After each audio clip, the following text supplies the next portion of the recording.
Hi everyone, I'm Maggie McGrath, editor of ForbesWomen.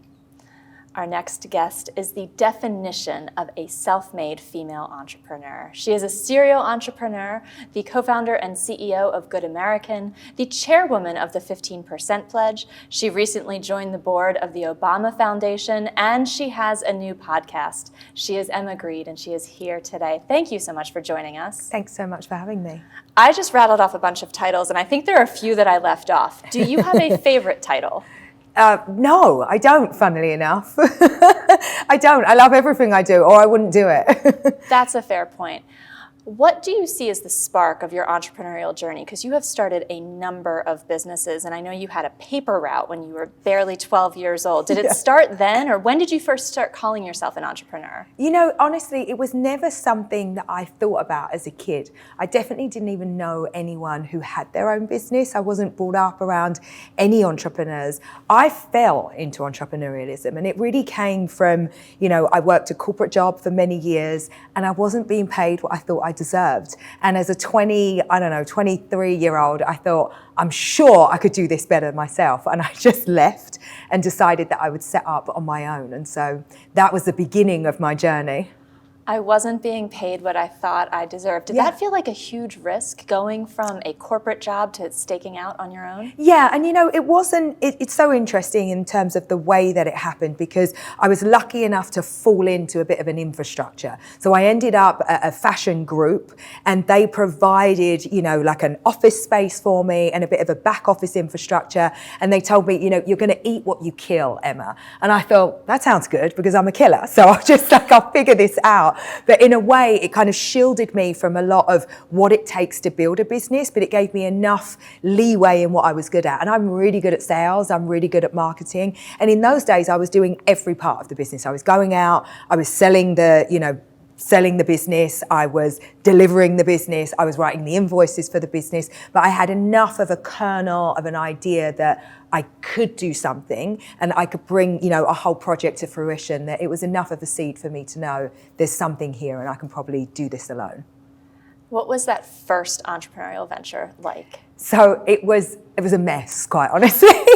If I'm really honest, you know, the best thing that I say ever happened to me was, you know, I was naive, and you don't know what you don't know in the beginning. And so I just went in full throttle and I tried everything. I made every mistake in the book. I hired wrongly. I took clients on that I probably shouldn't have because the jobs were too big. I opened offices in other countries when things, you know, I started to get a bit of traction in the UK. I opened in New York. That was amazing. Then I went to LA and it was terrible. And so there was an element of naivety in what I was doing that just led me to believe that I could do anything. And would I do it differently?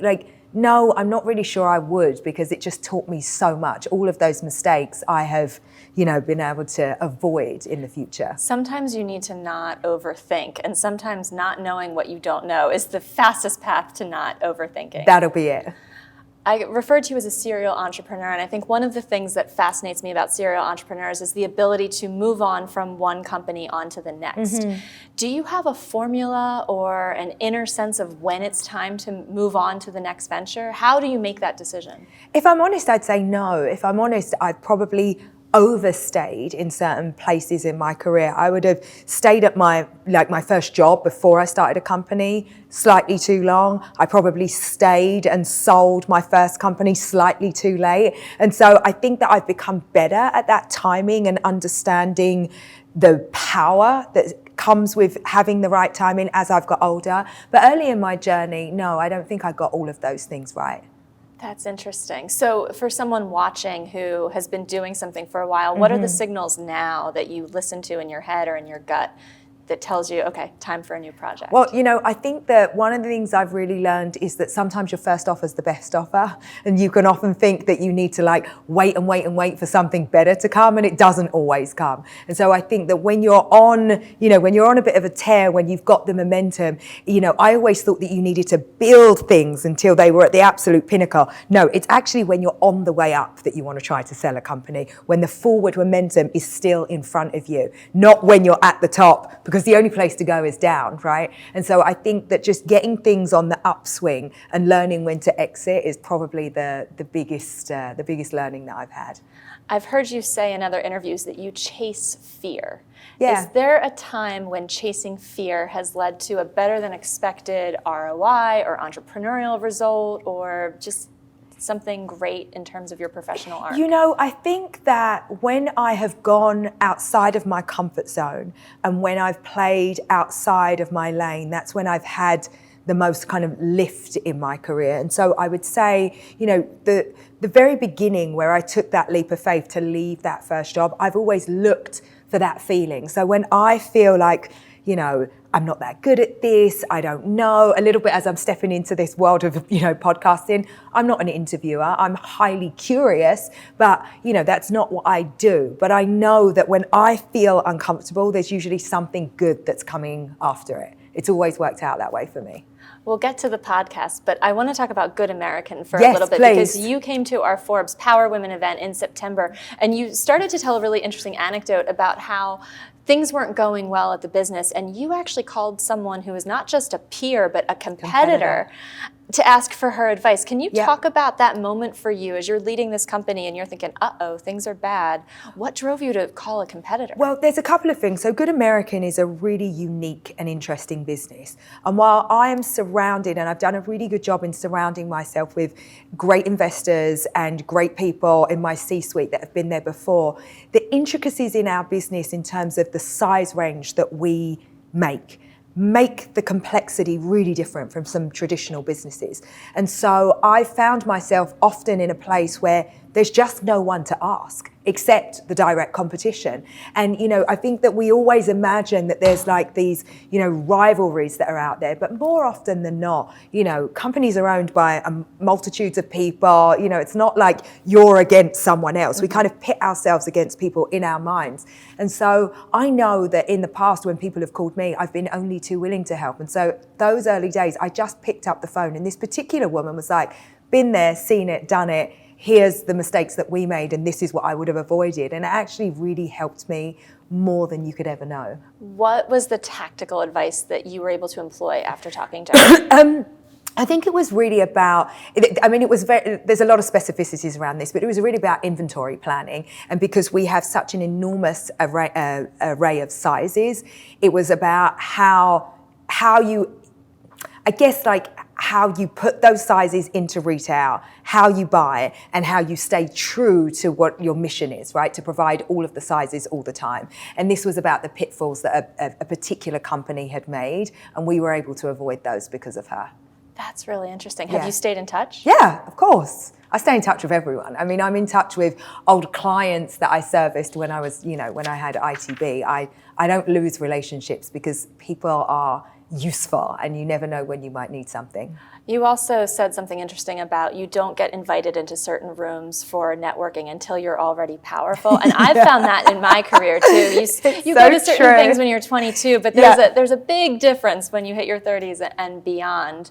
How have you harnessed those rooms, either for yourself or for your companies, do you think? You know, I'm particularly good at making relationships. And I think that when you start off, you know, in sales, which really was where I started my career, my job was to cold call brands and try to get them interested in collaborations and marketing, you know, ideas. And so you come from a place of, you know, I have something to sell. I need to make friends because I need to appear here that, you know, I've got something great to offer. And so it's just in my nature to make connections and to keep connections and to find useful ways to put people together. That's just what I do. And so I think that more than thinking about, you know, networking, I think, how can I be useful? What do I know over here that can be useful to that person over there? What's a piece of information that I have? And I'm by nature a sharer. So it doesn't really need to advantage me, but it can be a meeting that I have with my bankers and a piece of information that I take into another meeting and it's helpful for those two people. That's fine, because I just believe in the circularity of everything. It's all going to come back and benefit me. So I'm just somebody that naturally makes connections between things and people and information all the time. That will play well with podcasting. But before we go there, I wanted to ask about the layering of skills that it takes to try new things. I've heard other serial entrepreneurs kind of talk about it as, I did it here, so that gave me the confidence to do it here. And then I did this other new thing in a new sector, but it had elements of point B and point A, so I knew I could do it at point C. Does that resonate with you, and is that your experience? 1000%. I think that my life is a series of points of leverage, right? If I look at the start of my career, learning to be, getting on the phone and making 100 calls a day and taking that level of rejection, quite honestly, gave me a really thick skin. That thick skin just turns into resilience, right? Nothing touches you. And you start to learn that nothing is personal. Nothing's about you. You don't take things personally. That enables you to walk into rooms, to try to raise money and to get turned down over and over and over again, but not start to have any disbelief in your idea. You're like, it's not about me. It's just, I'm in the wrong room. I'm in the wrong situation. This is not the right partner. So I feel like I have a couple of things that just happened early in my career. And then you start to think about the skills and the reputational value of the things that you've done. I spent a long time at this intersection of fashion, brands, and entertainment. And ultimately what I've done is gone on to build brands where talent is at the forefront of those brands. And so learning that language, understanding how talent can be used to accelerate the path of a brand was a really huge part of my learning. But then also having a background in product meant that I knew that that alone would never be enough, that you have to create best-in-class product coupled with best-in-class consumer experience. And all of those things were, what I learned from all of the brands that I was servicing throughout my years running the agency. And so I've just taken everything I've learned and leveraged it into the next thing. And again, I think about the leverage as not just the individual situations, but it's your relationships and it's your reputation. You do really well in one thing, you can carry that into the next thing. When I went to raise money for the first time, I didn't know any funds. I didn't know any VCs. I went to a client who I had consistently delivered work to for years and years and years, and he gave me the money. So, it's like those things really come back and work for you in ways that you can't imagine when you're just an agent delivering great work. That's a healthy way to think about reputation, because sometimes it can be paralyzing on the other side of the coin. You have a good reputation, you have good relationships, and then the thought can creep in, well, what if this isn't as good? Or what if this is the thing that ruins my reputation? Did those doubts ever creep in? No, and I don't usually have that. I think that this idea about, imposter syndrome, it's something that we talk about only with women for some idea. Like, I never hear anyone be like, did you have imposter syndrome to a guy? It's like, why? Why would I? I was really raised to have an enormous amount of self-belief. But again, I don't think take things personally when they don't work out for me, because I don't think it's about me. I think it's about that set of circumstances and that thing at that time. It's like, you win some, you lose some. You move on. What were the circumstances and the time that led to your new podcast? Well, it's so interesting because I've spent my entire career building businesses. And I was thinking a lot about this idea of scaling mentorship. Everywhere that I go, if I'm in a panel talk or I'm just walking down the street, people will ask me, how do I start a business? How do I get a pay rise? How do I become a better negotiator? How do you raise money for your first startup? And, I try to answer a lot of DMs. I will jump on the phone to people when I can. But this idea of scaling mentorship, I just thought podcasts could be so interesting. And then when I started to look into, the podcast landscape, because I love listening to so many shows, it feels like a space that is so incredibly wide and yet so narrow from a viewpoint. It's very, very male dominated. And once you get into the business sector, it's even more male dominated. And I thought that there was probably a space for a voice that spoke as much about their successes as you would your failures. And I think that that's the important part of what I've done. It's like I've had a lot of things that have worked, but I've also had a lot of things that haven't worked. And in that, I've met so many people and been very fortunate to surround myself with great people. And as I started calling them, so many of the women I called had never been on a podcast. And I was like, well, that's strange. Like, how have you never been asked? So I just think that there are stories to be told.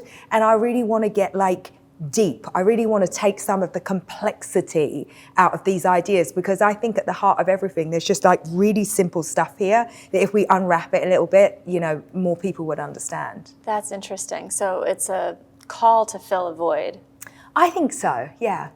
Because I was going to ask if you see it as a way to build your own brands, because increasingly we see founders who need to put themselves out there as a way to maybe reassure consumers or investors, and there's this self-fulfilling ecosystem that the more the founder is out there, the better it can be for the brand. Did you consider that element at all? No, but I think that probably has something to do with my founding partners, because I work with the most famous women in the world, so I don't need that type of thing for those brands. What I do with the podcast could never eclipse the fame of you know, Kim or something like that. So it's not about that type of thing for me. Do you like the attention on you, or do you prefer Yeah, I don't mind it at all, actually. I think it's been really nice because, you know, I think that people look at me as somebody that is self-made and somebody that's done a lot of interesting things. You know, it's not, I don't have a background in business. I didn't even finish school. You know, I'm a college dropout, as you would say here.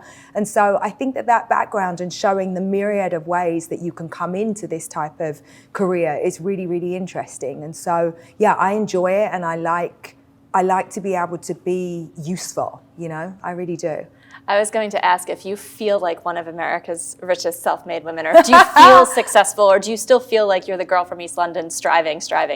Yeah, I think there's something about when you come from very little, that feeling of scarcity, like that's always with me, right? That lives with me. I'm very clear, and I know that I've been successful, and I feel that way every day. But I don't take anything for granted, because I think you're only as good as the last thing that you did. You know, today I woke up and I was looking at podcast numbers. It's very different from looking at the sales of some of my businesses. Do you know what I mean? I'm like, okay, started from the bottom, you know, you're back there. So I think, you know, and again, it comes back into that thing of like leaning into the fear. I feel good whenever I'm doing something that I need to kind of start again and learn again from. Learning is fun. Yeah, it is. And it's also scary, you know, but I'm not scared of being scared. Not scared of being scared. I like that. We're speaking in a moment, 6 months or so after you spoke on stage about the importance of inclusion in your work. You are the chair of the 15% Pledge. Good American is a B Corp. Is that correct? How do you feel now in this environment, especially in the US? It might not be the same globally, but words like diversity, equity, inclusion have become politically charged in a way that they hadn't been in prior years. Does that make your work and mission harder? No, I don't think it makes it harder. I think what it does is it almost sorts through a lot. And I think that what we're seeing with the pledge is, you know, you have to remember the pledge is a contractual commitment to a certain type of work.